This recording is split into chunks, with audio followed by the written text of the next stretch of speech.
এটা হলো একটা খেলনার ফ্যাক্টরি, কিন্তু এই ফ্যাক্টরিতে ছোট ছোট বাচ্চাদেরকে বন্দি করে রেখে তাদেরকে দিয়ে জোর করে কাজ করানো হতো।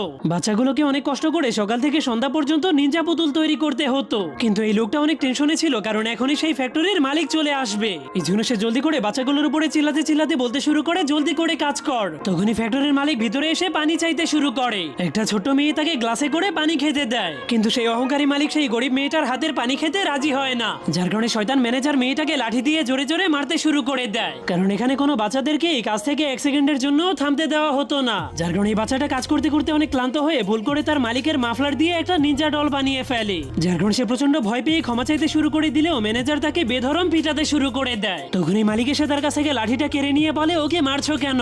এটা বলে সে নিজেই বাচ্চাটাকে আরো জোরে জোরে মারতে শুরু করে দেয়। শয়তান মালিক বাচ্চাটাকে ততক্ষণ ধরে মারতে থাকে যতক্ষণ পর্যন্ত বাচ্চাটা মরে না যায়। এরপর সে চলে গেলে ম্যানেজার যখনই সেই নিনজা পুতুলটাকে হাতে নিয়ে দেখতে শুরু করে, তখনই ম্যানেজার